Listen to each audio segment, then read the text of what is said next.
Salut tout le monde. En faisant quelques sauvegardes, je me suis aperçu que j'avais quelques vidéos inédites à vous proposer. En effet, je passe pas mal de temps sur Twitter et il m'arrive, quand j'ai envie de poster une petite bêtise, de l'uploader uniquement là-bas et pas sur YouTube. Et comme je commence à en avoir un petit paquet, je vous ai regroupé tout ça et on va dire que c'est un best-of Tico Twitter 2020. On commence avec notre bon vieux Sylvano. Bonsoir tout le monde. En regardant la dernière vidéo de Canet, qui est sortie ce jour et qui est de très haut niveau, comme toujours. D'ailleurs, si vous ne connaissez pas son travail, ruez-vous dessus. Je vous mets le lien de sa vidéo et de sa chaîne juste en dessous. Il y a une séquence qui m'a fait tilter. On y voit Sylvano se lamenter du fait qu'il se fait traiter de complotiste, de conspirationniste, voire de débile profond. Extrait de sa vidéo sur l'incendie de Notre-Dame. Spoiler, selon Sylvano, c'était un complot. Parce qu'en face, nous avons la police politique de la pensée unique, qui va nous traiter soit de complotistes ou de conspirationnistes, quand ce n'est pas comme cet homme politique du parti au pouvoir en place, dont j'ai oublié le nom, traiter un gilet jaune, se posant ces mêmes questions de débile profond, en direct à la télé. Voilà où en est la France. Complotiste, conspirationniste, débile profond, ces noms reviennent systématiquement maintenant. En quoi, moi, Sylvano. Sylvano, je te laisse la parole juste ensuite, t'inquiète. Alors oui, traiter les gens de débiles profonds, c'est pas top. Le dire, c'est très limite, et l'entendre, c'est blessant, je ne peux le nier. Mais ce qui m'a fait tilter, c'est que dans son avant-dernière vidéo, Sylvano dit ceci. Moi, je suis abasourdi quand j'arrive et je dois aller faire le plein. Et les gens, ils sont déjà avec le masque dans la voiture et ils sortent avec le masque pour faire de l'essence tout seul. Mais ils vont prendre la pompe sans aucun gant. Ils tapent le code sans aucun gant pour la carte bleue. Ils enlèvent la pompe, ils remettent la pompe, ils montent dans leur voiture, puis ils ajustent le masque, ils se grattent.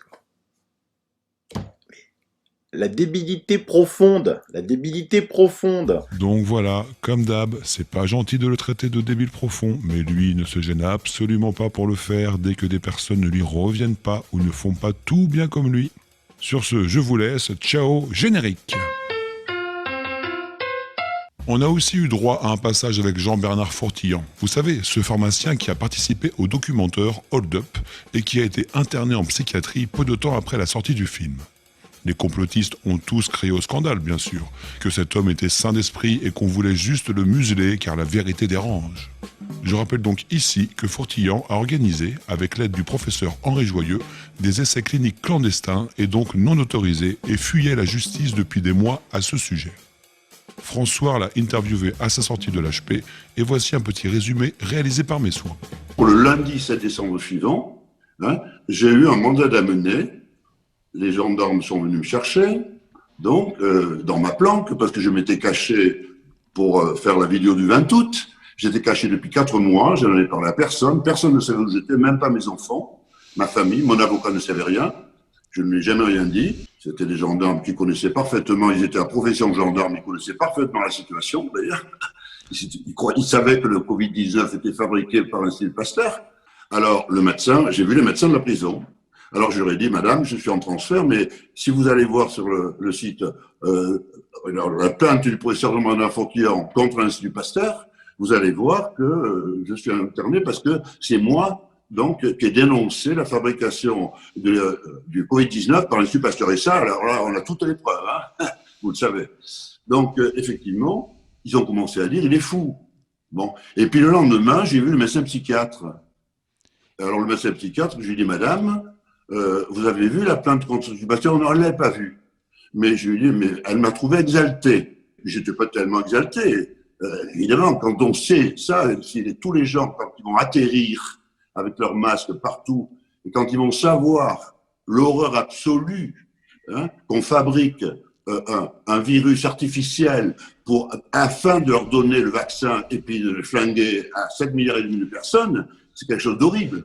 Ensuite, je lui ai dit, parce que je le savais, bon, que Trump allait être élu, mais ça, c'était une discussion entre eux. Alors là, il a dit, il est complètement fou, et je vous arrête tout de suite, parce que vous me dites, c'est pas avéré.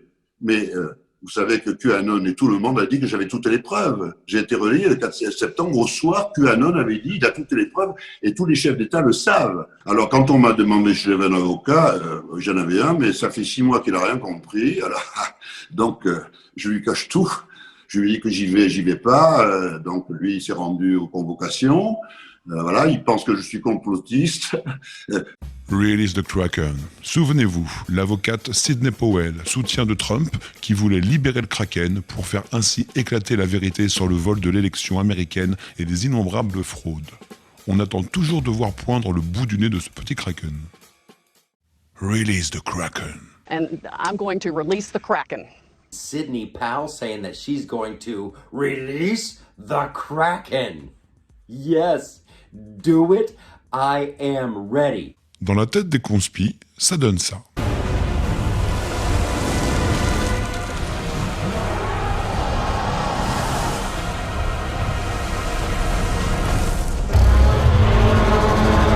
Et dans la vraie vie,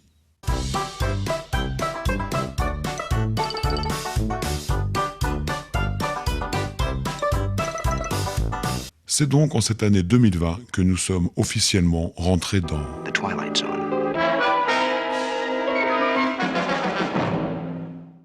Ce spot a été sponsorisé par le Deep State. Retour à François. Depuis que ces derniers se prennent pour une chaîne de télévision, il y a moyen de s'amuser un peu. À chaque émission, Richard Boutry invite la crème des complotistes, et donc moi, fatalement, ça me donne envie de faire des bêtises avec tout ceci. Comment résister à Jean-Jacques Crèvecoeur et Christian Perron, par exemple. Merci de nous rejoindre sur cette émission, le défi de la vérité de François. Le défi de la vérité, donc interview aujourd'hui, une vraie star médiatique. Il s'agit de Jean-Jacques Crèvecoeur. Bonjour Jean-Jacques. Bonjour Richard. Vous êtes l'un des grands spécialistes mondiaux reconnus en tous les cas de la manipulation. Vous en connaissez bien sûr tous les ressorts. Eh bien, merci beaucoup Jean-Jacques de tous ces propos à la fois éclairants et lumineux. Au revoir. Au revoir. Professeur Perron, bonjour. Bonjour. Je rappelle que vous êtes... Oui, je suis un paria et un charlatan et j'en suis fier. Voilà. À bientôt pour une nouvelle émission. Merci professeur. Allez, on finit avec un de mes chouchous, Laurent Toubiana, alias Toubi, qui, en septembre dernier, nous expliquait que le coronavirus ne mutait pas. C'est bien le même Toubi qui disait qu'il n'y aurait pas de deuxième vague. Il y a une explication qui est avancée par d'autres épidémiologistes, et puis que vous défendez peut-être, c'est que le virus aurait muté. Bien sûr que non, hein, tout de suite je dis, cette histoire de mutation, voire de mutant, est un des multiples fantasmes, l'une des multiples fadaises que l'on entend. Le coronavirus est une structure beaucoup plus stable. Alors bien sûr, ça peut muter sur les bords, mais en gros, le coronavirus est relativement stable. Je pense plutôt comme Rocard qu'il y a des gens qui se laissent emporter par un mode de pensée. Et ce qui se passe généralement, c'est que lorsqu'on a emprunté une voie, retourner en arrière est quand même très très difficile. Sur ces bonnes paroles, je vous souhaite une bonne fin de journée et vous dis à très bientôt.